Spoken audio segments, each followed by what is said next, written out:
সুপ্রিয় দর্শক সকলকে আন্তরিক শুভেচ্ছা জানিয়ে শুরু করছি টিভেন 24 টেলিভিশনের স্বাস্থ্য বিষয়ক বিশেষ আলোচনা অনুষ্ঠান টিভেন প্যানেল। অনুষ্ঠানটি বরাবর মতো সম্প্রচারিত হচ্ছে নিউ ইয়র্কে টিভেন 24 টেলিভিশন থেকে এবং আপনাদের সাথে আমি আছি ডক্টর হাফসা ইমা। বর্তমান বিশ্বে সারা বিশ্ব জুড়েই যেন একটি অস্থিতিশীল অবস্থা ভিতর দিয়ে আমরা যাচ্ছি।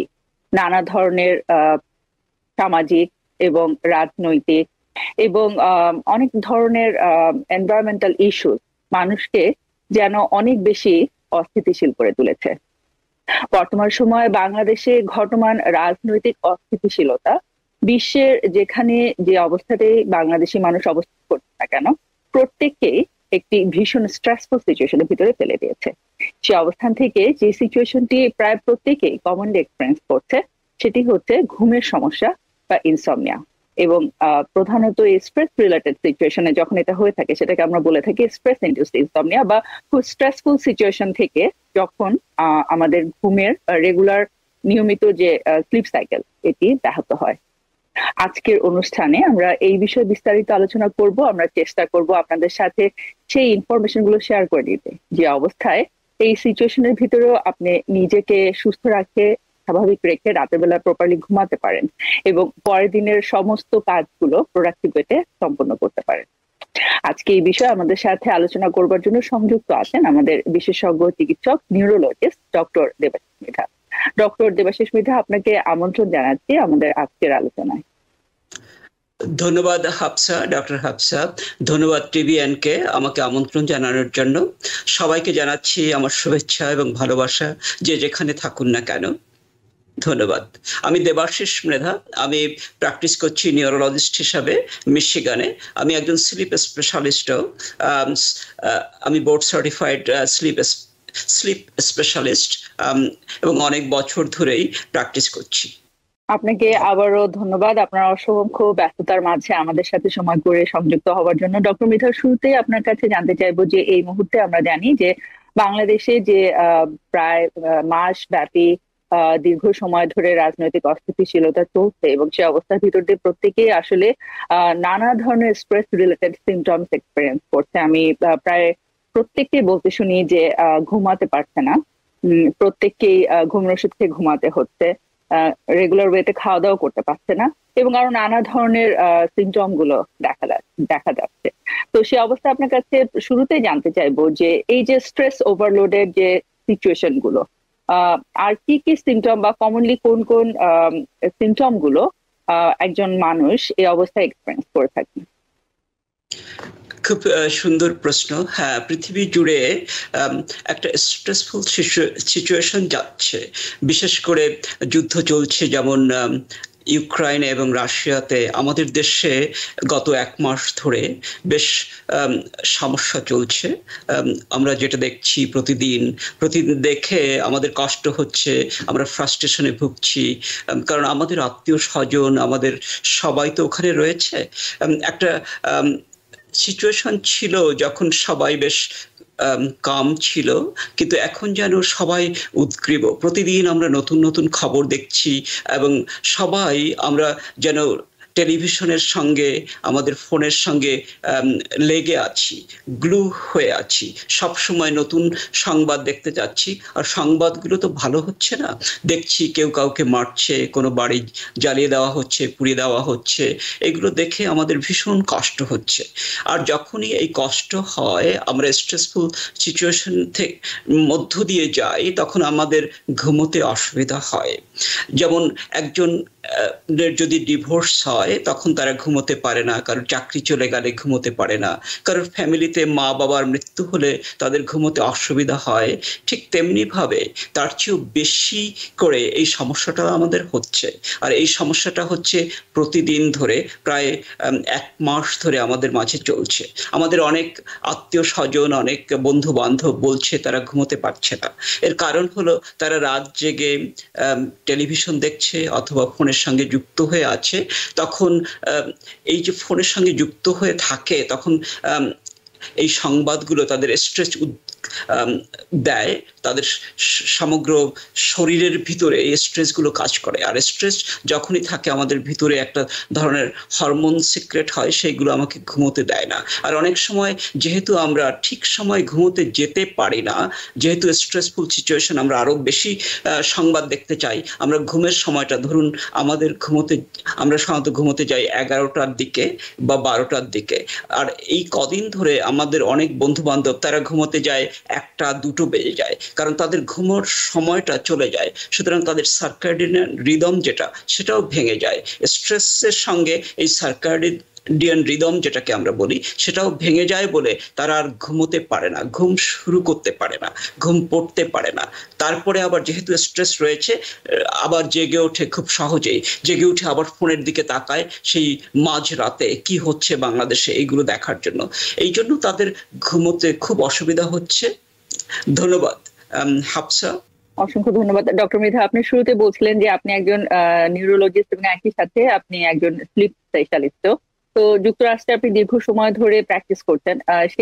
সেই অবস্থা থেকে আপনার কাছে জানতে চাইবো যে আপনার এক্সপিরিয়েন্স থেকে যদি আমি জানতে চাই, যুক্তরাষ্ট্রে আসলে ইনসমনিয়ার কমন রিজন গুলো আপনি কি দেখতে পাচ্ছেন? আমরা মূল আলোচনায় যাব, তার আগে একটু আপনার কাছে জানতে চাচ্ছি যে ইনসমনিয়ার আদার ইস্যু গুলো কি হতে পারে। খুব ভালো প্রশ্ন। আসলে ইনসমনিয়ায় প্রায় 10% লোক পৃথিবীতে ভুগে থাকে।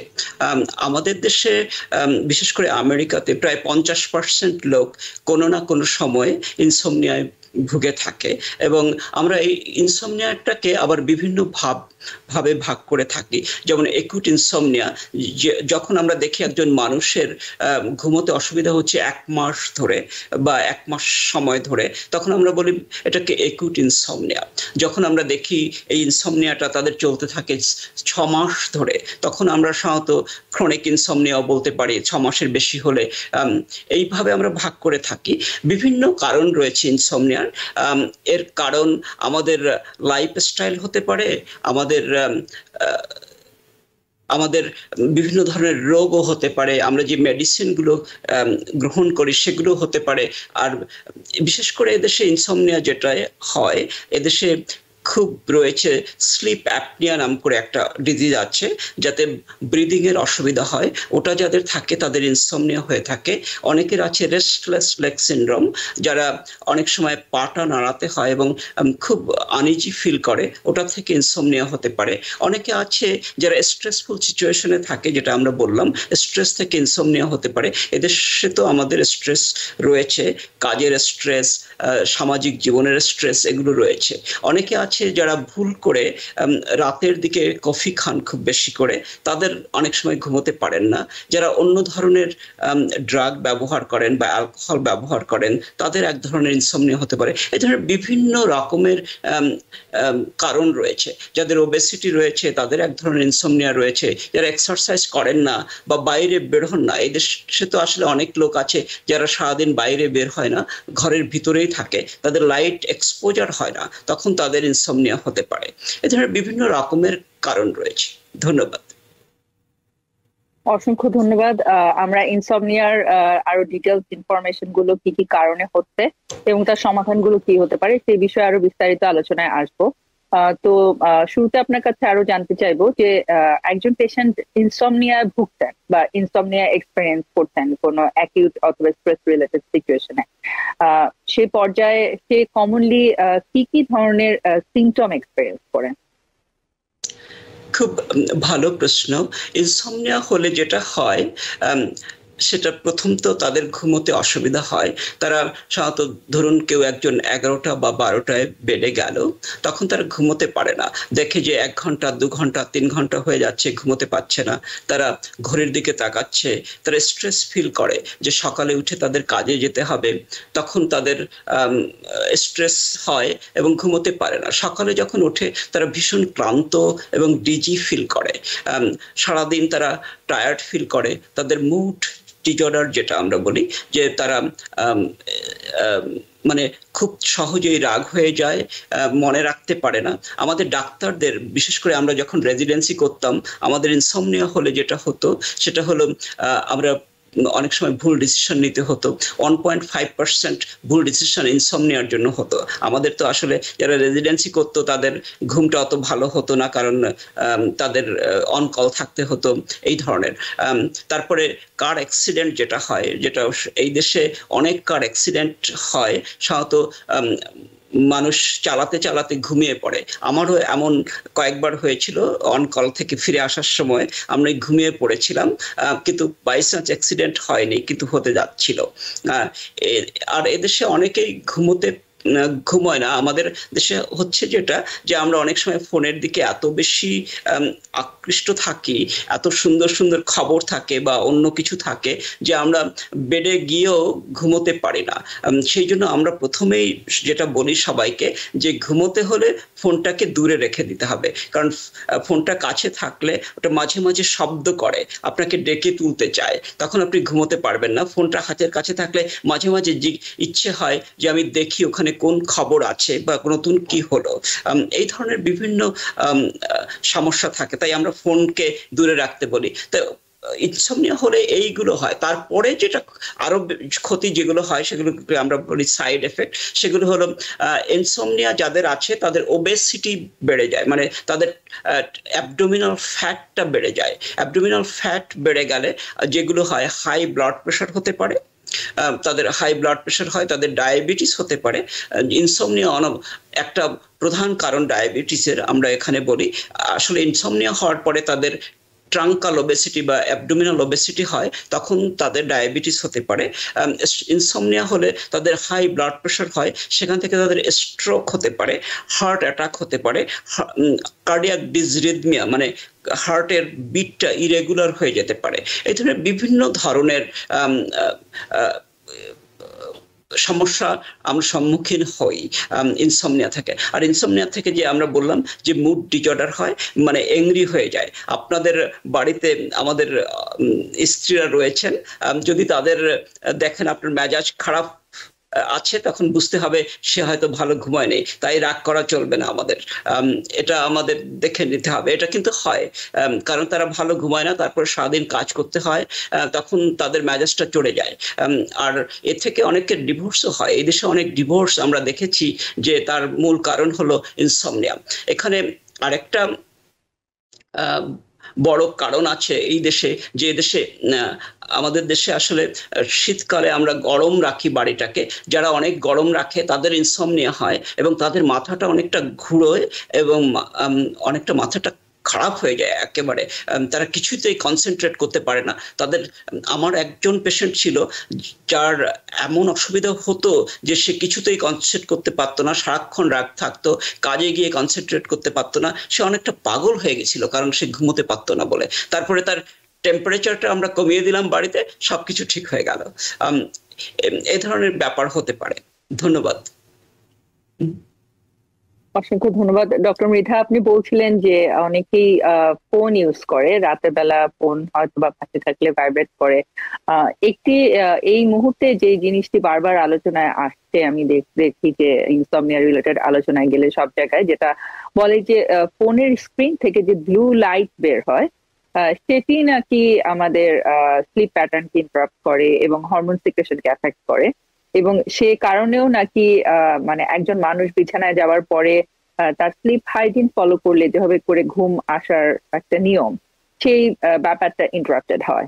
তো রাতের বেলা এরকম স্ক্রিনে অ্যাডিকশন কিন্তু আমি দেখি যে প্রায় সব মানুষেরই, এবং বিশেষভাবে যখন কোনো অস্থিতিশীল একটি অবস্থা চলছে, সে অবস্থা থেকে কিন্তু না চাইলেও দেখা যায় যে একজন মানুষ বারবার হয়তো বা নিউজ ফিডে চলে যাচ্ছেন দেখবার জন্য যে আপডেট গুলো কি, নিউজ আপডেট গুলো কি। তো সেক্ষেত্রে আপনি আসলে আপনার পেশেন্টদের জন্য কি ধরনের অ্যাডভাইস প্রোভাইড করতে চান, যে কি করে একটু নিজেকে সেলফ কন্ট্রোল করে তিনি স্লিপ হাইজিনটি প্রপারলি মেনটেন করতে পারেন? খুব ভালো প্রশ্ন। আমরা যেটা বলি সাধারণত, যাদের ঘুমের একটু অসুবিধা আছে বা এই ধরনের সমস্যা আছে, তাদের তো প্রথমত বলি যে আপনারা বিকেল 4টার পরে কিছুতেই কফি বা টি জাতীয় কিছু ড্রিঙ্ক করবেন না। তারপরে বলি আস্তে আস্তে স্লো ডাউন করার জন্য। ধরুন আপনি 11টায় যদি বেডে যেতে চান, তাহলে আমরা তাদের রিকমেন্ড করি যে 9টা বা 10টার দিকে আস্তে আস্তে স্লো ডাউন করতে। 10টার পরে কিছুতেই ফোনের দিকে বা টেলিভিশনের দিকে তাকানো যাবে না। আমরা সাধারণত রিকমেন্ড করি বেডরুমে ফোন না নেওয়ার জন্য এবং টেলিভিশন না রাখার জন্য। কারণ ফোনের যে লাইটটা আছে, তুমি বললে যে ফোনের যে লাইটটা আছে, এটা এক ধরনের থেরাপিউটিক লাইট। এটা আসলে আমাদের জাগিয়ে রাখার জন্য এই লাইটটা কাজ করে। আমরা অনেক সময় এই লাইট থেরাপি দিয়ে থাকি যাদের ইনসমনিয়া আছে, খুব সকালে দেই যাতে সকালে তারা উঠে যেতে পারে এবং বিকেলে তাহলে ঘুমোতে পারে।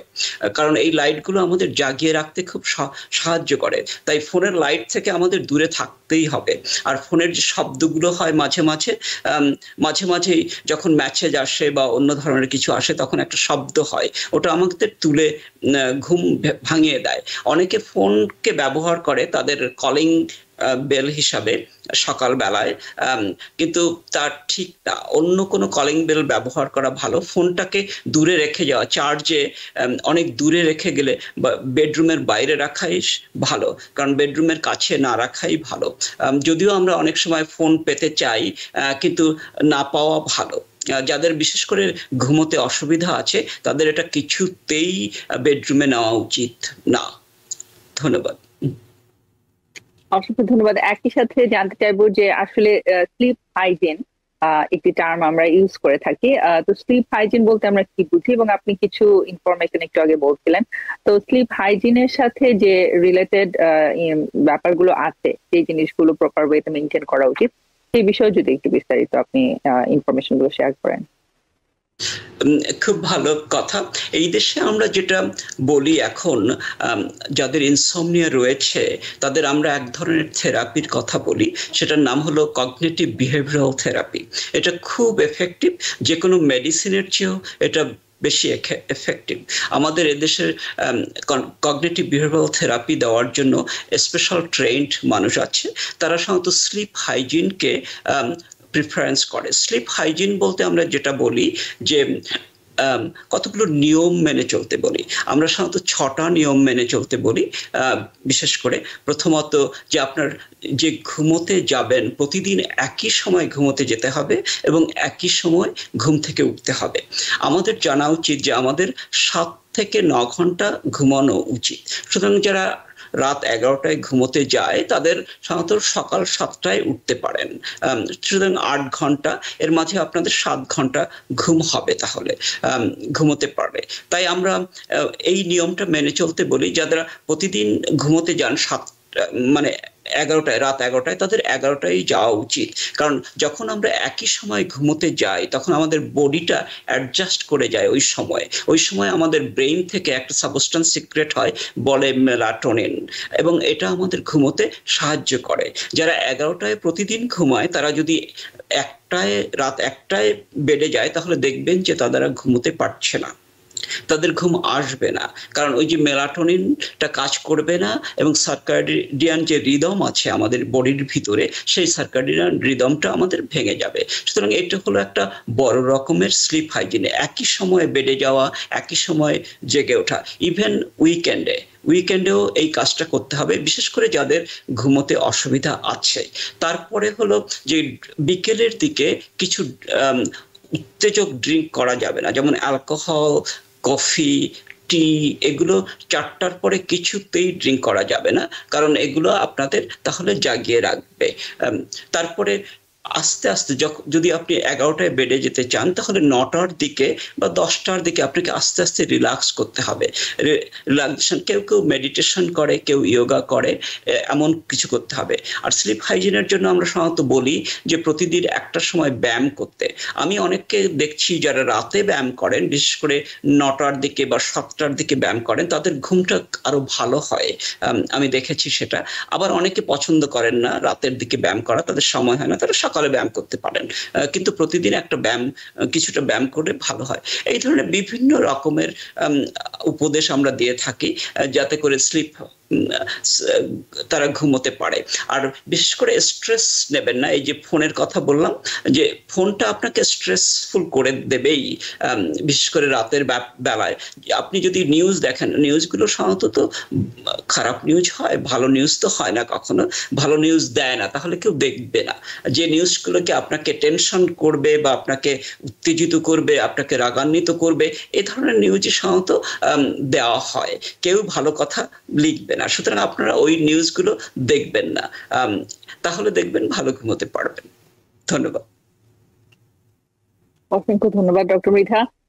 আমরা জানি যে একটু ঘুমের সমস্যা দেখা দিলেই আসলে কিন্তু বাংলাদেশের কমিউনিটিতে আমি যে জিনিসটি আসলে দেখেছি যে খুব কমন একটি হ্যাবিট হচ্ছে মানুষজন আসলে স্লিপ মেডিকেশন নিজে নিজেই কিন্তু বাংলাদেশে দেখতাম যে সকলে নিজে নিজেই ঘুমের ওষুধ খাচ্ছে, এবং হয়তোবা সেটা কোনো নির্দিষ্ট প্যাটার্ন ফলো করে না, হয়তোবা আজকে একটু ঘুমের সমস্যা হলো, ওষুধ খেয়ে ফেললো, এবং সেটি হয়তোবা কোনো ডাক্তারের পরামর্শ ছাড়াই ইউজ করতে।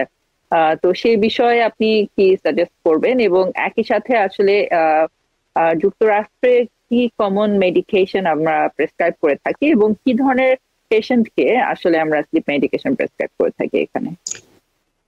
খুব ভালো প্রশ্ন।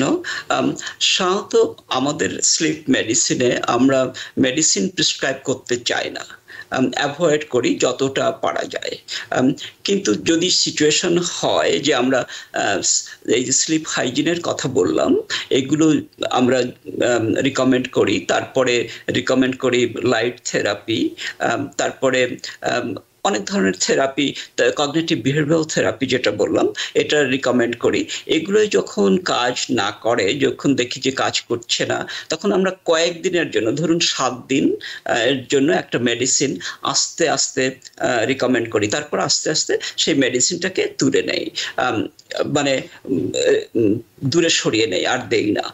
কিন্তু এখানে যারা অনেকে আছে এই মেডিসিনের উপর ডিপেন্ডেন্ট হয়ে যান, তাদের জন্য আমরা খুব বিপদে পড়ি ডাক্তাররা, কিন্তু তাদেরও আমরা কগনিটিভ বিহেভিয়ারাল থেরাপিতে বারবার করে পাঠিয়ে তাদের ভালো করতে চেষ্টা করি। যে মেডিসিনগুলো এখানে সাধারণত ব্যবহার করে, প্রথম দিকে আমরা যেটা দেই, আমরা বলি যে এখানে একটা মেডিসিন আছে টাইলেনল পিএম, মানে একটু বেনাড্রিল সহ, এই ধরনের কিছু। এখানে মেলাটোনিন নামে একটা মেডিসিন আছে। মেলাটোনিন আমাদের শরীরেই থাকে, কিন্তু আমাদের বয়সটা যখন বেড়ে যায় এই মেলাটোনিনটা কমে যায়, তাই আমরা সাপ্লিমেন্ট হিসেবে অনেক সময় দেই। আমি এটাকে সাধারণত রিকমেন্ড করি না, কারণ এটা আমি অনেক সময় দেখেছি এটা কার্ডিয়াক ডিসরিদমিয়া, মানে হার্টের একটু ইরেগুলার করে দেয়। এই জন্য আমি সাধারণত রিকমেন্ড করি না। তবুও 2.5 মিলিগ্রাম 5 মিলিগ্রাম এটা আমরা অনেক সময় দিতে পারি। এখানে ওই ধরনের লিকুইড রয়েছে, জিকুয়েল বলে বা নাইকুয়েল, এই ধরনের কিছু কিছু মেডিসিন রয়েছে, এগুলো আমরা দেই। তারপরে যদি এগুলো কাজ না করে, তখন আমরা অ্যান্টাই ডিপ্রেসেন্ট, স্ট্রেস থেকে তো অনেক সময় হয়, অনেক সময় আমরা অ্যান্টাই ডিপ্রেসেন্ট, নরট্রিপটোলাইন, এমিট্রিপটোলাইন, এগুলো ওল্ড মেডিসিন, অ্যান্টাই ডিপ্রেসেন্ট, কিন্তু আমরা খুব কম ডোজ দিয়ে থাকি কিছুদিনের জন্য। তারপরে যদি সেগুলো না কাজ করে, তখন আমরা এই দেশের যে মেডিসিনগুলো রয়েছে, সোনাটা, এমবিএন, এগুলো আমরা অনেক সময় ব্যবহার করি, কিন্তু কয়েকদিনের জন্য। কিন্তু এখানে আমরা যেটা বলার সময় বলা খুব সহজ, কিন্তু অনেক সময় এগুলো কাজ তো করে না, তখন আমরা ওই কগনিটিভ বিহেভিয়ারাল থেরাপি এইগুলো দিয়ে মানুষকে ভালো করতে চেষ্টা করি। অনেক সময় আমাদের পেশেন্ট আছে যারা সত্যিকারে ঘুমোচ্ছে, কিন্তু ওরা ফিল করছে যে ওরা ঘুমোচ্ছে না, ওরা মনে করে যে তারা ঘুমোতে পারছে না, কিন্তু আমরা যখন স্লিপ স্টাডি করি দেখি যে ওরা ঠিকই ঘুমোচ্ছে, 6-7 ঘন্টা ঘুমিয়ে নিচ্ছে, কিন্তু তারা মনে করছে যে ঘুমোতে পারছে না। তাদের জন্য কগনিটিভ বিহেভিয়ারাল থেরাপিটা খুব বেশি জরুরি হয়ে পড়ে, এবং আমরা সেটা দিয়ে থাকি। ধন্যবাদ। অসংখ্য ধন্যবাদ। আপনার সাথে এই বিষয়ে আরো বিস্তারিত আলোচনায় আসবো। আপনি যখন এই মুহূর্তে যেটি বললেন, সেটি আমরা অনেক সময় এটিকে আমরা ডিফাইন করে থাকি প্যারাডক্সিক্যাল ইনসমনিয়া হিসাবে। সুপ্রিয় দর্শক, এই মুহূর্তে চলে যাচ্ছি একটি ছোট্ট বিরতিতে। বিরতির পরে আপনাদের সাথে আরো অনেক গুরুত্বপূর্ণ ইনফরমেশন নিয়ে ফেরত আসছি, আমাদের সাথে থাকুন।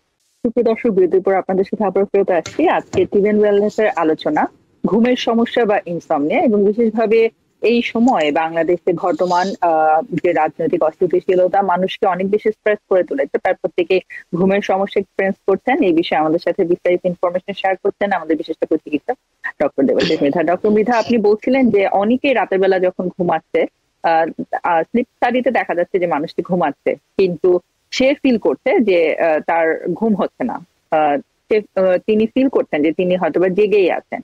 এবং আমি দেখেছি যে অনেকেই কিন্তু বলেন যে তিনি প্রায় সারা রাতই ঘুমাতে পারেননি, জেগেছিলেন। কিন্তু তার বাসার মানুষ আবার কমপ্লেন করেন যে তিনি আসলে অনেক দীর্ঘ সময় ধরে ঘুমিয়েছেন। এবং একই সাথে পরের দিন দেখা যাচ্ছে যে তিনি কাজে মনোযোগ দিতে পারছেন না, অনেক বেশি রেস্টলেস ফিল করছেন। আপনি যেরকম করে বললেন যে কনসেন্ট্রেশন কমে যায়, তারপরে ভুলে যায়, এবং একই সাথে অনেক বেশি ইরিটেশন হয়, মেজাজ খিটিমিটি হয়ে থাকে। তো এটাকে আমরা অনেক সময় মেডিকেল টার্মে বলে থাকি প্যারাডক্সিক্যাল ইনসমনিয়া। তো প্যারাডক্সিক্যাল ইনসমনিয়া কি স্ট্রেস থেকেও হতে পারে? এবং সেক্ষেত্রে আসলে পেশেন্টের এটা ফিক্স করবার বা সলভ করবার উপায় কি? খুব ভালো প্রশ্ন। হ্যাঁ, প্যারাডক্সিক্যাল ইনসমনিয়া বেশ একটা কমন প্রবলেম। এটা সাধারণত হয়, আমরা যেটা দেখেছি বেশিরভাগ ক্ষেত্রে যারা যে আসলে এটা মেয়েদের হয় বেশি, এবং তারা সাধারণত সিঙ্গল মেয়েরা যারা রয়েছেন, যারা ডিভোর্স মহিলা এই দেশে আমাদের যে পেশেন্টগুলো তাদের একটু বেশি হয়। তখন আমরা আসলে ফ্যামিলি হিস্টোরিও নিতে পারি না, কারণ কেউ নেই বলার জন্য, তখন আমরা ঠিক বুঝতে পারি না। কিন্তু পরবর্তীতে আমরা যখন স্লিপ স্টাডি করি তখন আমরা দেখতে পাই যে তাদের প্যারাডক্সিক্যাল ইনসমনিয়া রয়েছে।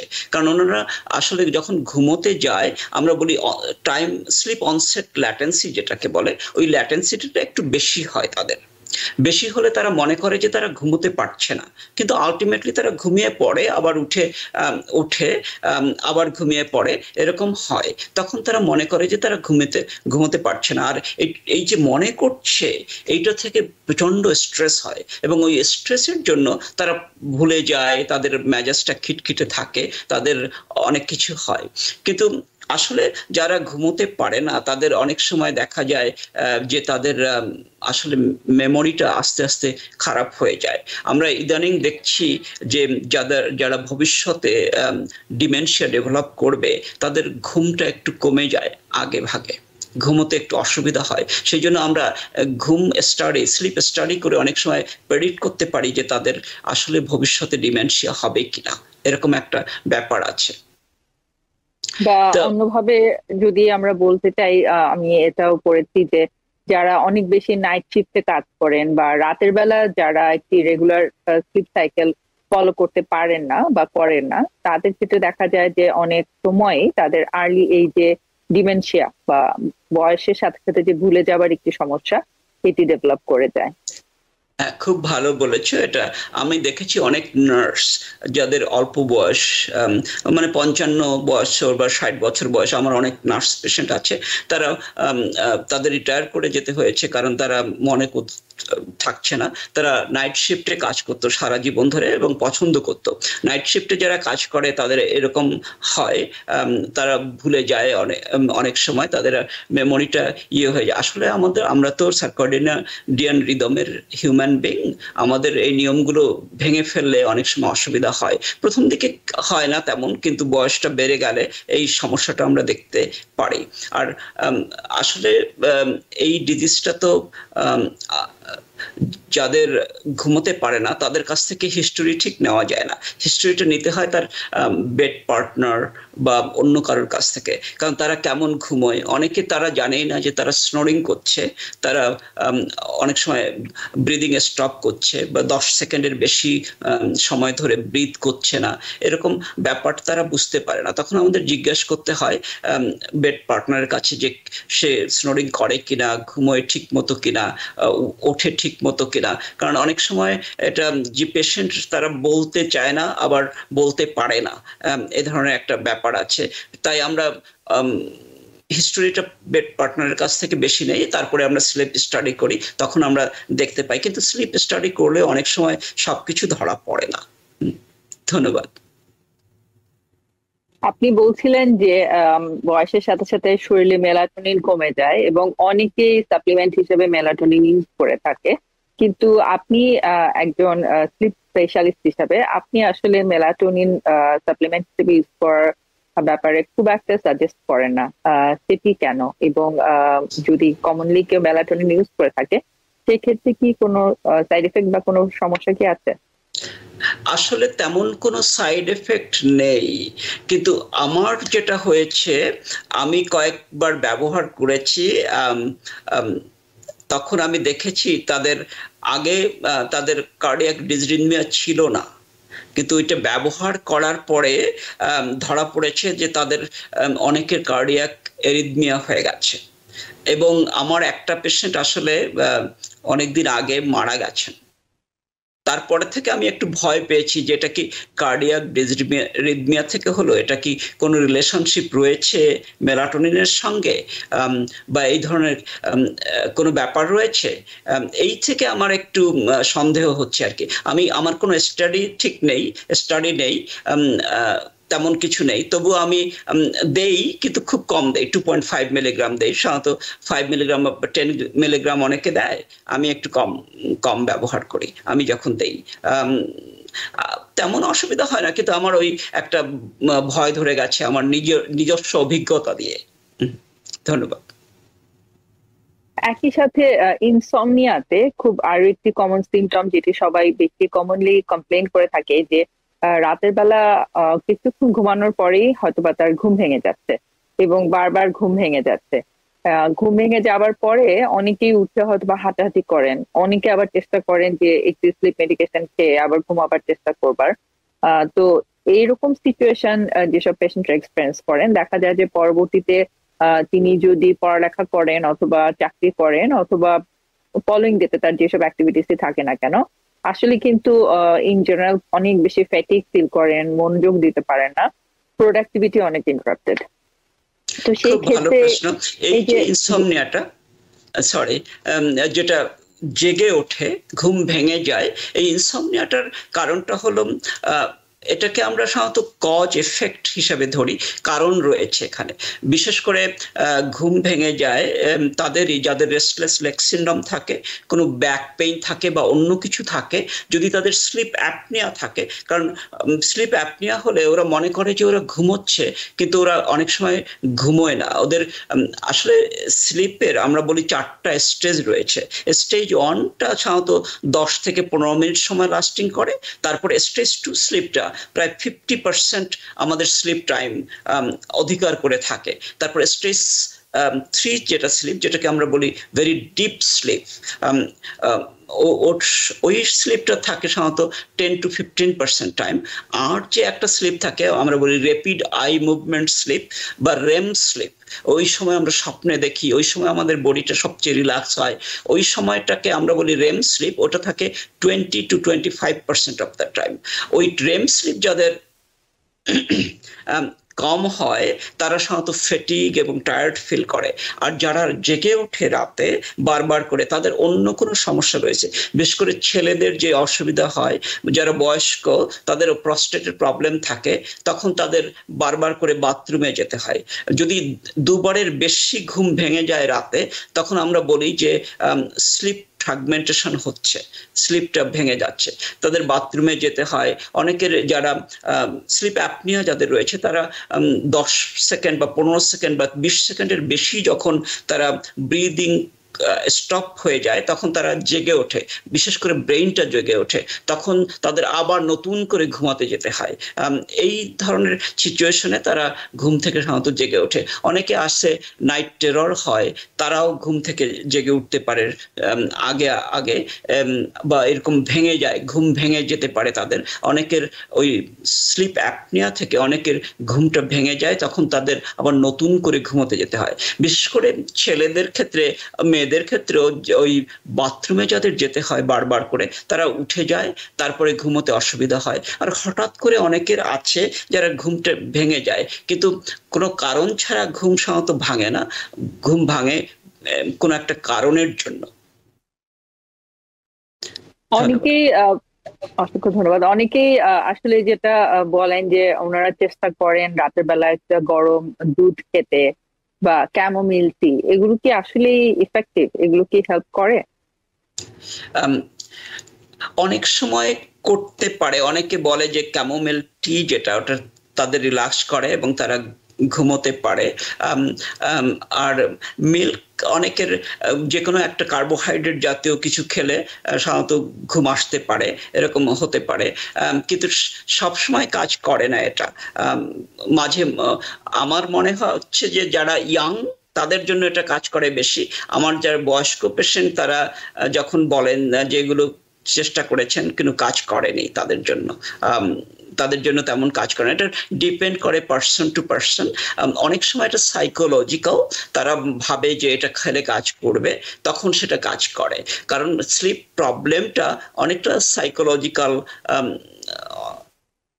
সাইকোলজিক্যাল, এটা অনেকটা আর কি। অনেকে মনে করেন তারা ঘুমোতে পারবে না, তখন তাদের আর ঘুম আসে না। এখন আর ঘুম আসবে না কারণ স্ট্রেস রয়েছে। আর তারপরে আবার মনে করে, যখনই দেখে বারবার করে যারা ফোনের দিকে তাকায় এবং সময় দেখে, তারা ঘুমোতে পারে না, তারা ভীষণ স্ট্রেসে চলে যায়। তখন তারা মনে করে, আহা 3টা বেজে গেল রাত, ঘুম আসলো না, আমি আর ঘুমোতে পারবো না। এই ধরনের একটা স্ট্রেস হয়ে যায়। এটা সকলেরই হয় মাঝে মাঝে। বিশেষ করে অনেকের আছে যখন পরীক্ষার আগের দিন, অনেক ছেলে মেয়ে ঘুমোতে পারে না, কারণ স্ট্রেসের জন্য এটা হয়। ধন্যবাদ। অসংখ্য ধন্যবাদ। আমরা চলে এসেছি আলোচনার শেষ প্রান্তে।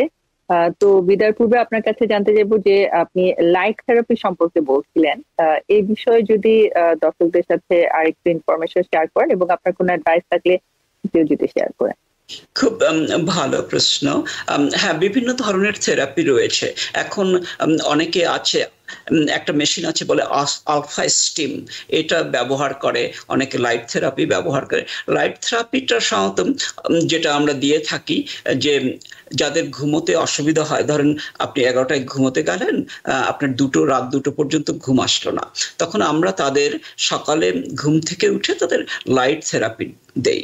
লাইট থেরাপিটা এরকম যে আমরা 10,000 লাক্সের একটা light therapy, 30 minutes to 1 hour, তাদের বলি যে লাইটের কাছাকাছি আপনি বসে থাকুন।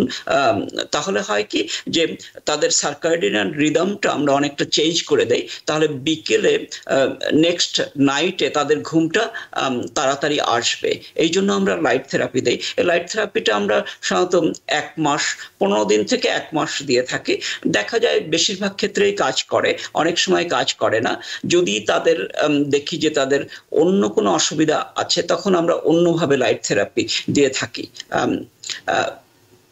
কিন্তু সকালবেলায় আমরা সাধারণত রিকমেন্ড করি। ধন্যবাদ। অসংখ্য ধন্যবাদ ডক্টর মৃধা। সুপ্রিয় দর্শক, আমাদের সাথে এতক্ষণ আলোচনায় সংযুক্ত ছিলেন আমাদের বিশেষজ্ঞ চিকিৎসক নিউরোলজিস্ট ডক্টর দেবাশিস মৃধা। আলোচনা করলেন ইনসমনিয়া বা ঘুমের সমস্যা, বিশেষভাবে এই মুহূর্তে স্ট্রেস ইনডিউসড ইনসমনিয়া কি করে আমরা সমাধান করতে পারি এবং কি করে নিজেকে সাহায্য করতে পারি এই সিচুয়েশন ডিল করবার জন্য। ডক্টর মৃধা, আপনার মূল্যবান সময় এবং গুরুত্বপূর্ণ আলোচনার জন্য টিভেন24 পক্ষ থেকে আপনার প্রতি কৃতজ্ঞ। ধন্যবাদ সবাইকে। আপনাদের সবার সুস্থ জীবন কামনা করছি। আপনাদের স্ট্রেসটা চলে যাক, আমাদের দেশে যে সমস্যাগুলো রয়েছে সেগুলো চলে যাক। কিন্তু সমস্যা পৃথিবীতে সবসময় থাকবে, আপনারা এইগুলোর মনোযোগ অত দেবেন না, সাধারণত এড়িয়ে চলতে চেষ্টা করবেন। ফোনের সঙ্গে লেগে থাকলে আপনারা তো কোনো সমস্যার সমাধান করছেন না, সুতরাং এড়িয়ে চলাটাই ভালো এবং মঙ্গল কামনা করাটাই ভালো। আমরা অনেক সময় সমস্যার সমাধান করতে গিয়ে আরো সৃষ্টি করি, তাই আমরা যাতে সৃষ্টি না করি, যাতে সমস্যার সমাধান করতে পারি, সুন্দর ওদের শুভ কামনা করছি সকলের জন্য। আপনাদের শুভ কামনা করছি। স্ট্রেস থেকে দূরে থাকুন এবং ঘুমোতে চেষ্টা করুন। ঘুমের যে হাইজিন গুলোর কথা বললাম, এগুলো মেনে চলুন, দেখবেন সব ঠিক হয়ে যাবে। ধন্যবাদ সবাইকে। ধন্যবাদ হাফসা তোমাকে, এবং ধন্যবাদ TVN24 কে। আসলে ধন্যবাদ। সুপ্রিয় দর্শক, স্ট্রেস ইনডিউসড ইনসমনিয়া বা স্ট্রেস থেকে যে ঘুমের সমস্যা, সেক্ষেত্রে প্রথমেই আমাদেরকে যে জিনিসটি খুব গুরুত্বপূর্ণ সহকারে মেনটেন করতে হবে সেটি হচ্ছে যে নিজেকে কন্ট্রোল করা। যে ইনফরমেশন গুলো, যে নিউজ গুলো দেখলে আমরা স্ট্রেস ফিল করছি, অসুস্থ হয়ে যাচ্ছি, আমাদেরকে খুব সুচিন্তিত ভাবে এবং সচেতন ভাবে চেষ্টা করতে হবে সেই নিউজগুলো বারবার না দেখবার, বিশেষ করে রাতের বেলা বা সন্ধ্যার পরে আমরা চেষ্টা করব যে সেই ইনফরমেশন গুলো আর আমরা ফলো না করবার। সেক্ষেত্রে আমরা রাতের বেলা অনেকটাই নিজেকে হেল্প করতে পারবো এবং একই সাথে স্লিপ হাইজিন মেনটেন করতে হবে, যেটি ডক্টর মেধা বললেন যে প্রতিদিন একটি নির্দিষ্ট সময় ঘুমাতে যাবার জন্য চেষ্টা করতে হবে এবং একই সাথে 7 থেকে 9 ঘন্টা ঘুমানোর চেষ্টা করতে হবে। এবং আমরা যেখানে ঘুমাচ্ছি সেই রুমের একটি প্রপার এনভায়রনমেন্ট মেনটেন করতে হবে, শব্দ যেন না থাকে, আলো যেন না থাকে, যেন টেম্পারেচারটি প্রপার হয় এবং অনেক বেশি নিট অ্যান্ড ক্লিন হয়। এবং একই সাথে যদি আমরা রাতের বেলা একটি শাওয়ার নেওয়ার চেষ্টা করি, সেক্ষেত্রে আসলে অনেকটাই আমরা নিজেদেরকে ইনসমনিয়া অ্যাভয়েড করবার জন্য হেল্প করতে পারি। ধন্যবাদ। সকলে নিরাপদে থাকুন, সুস্থ থাকুন।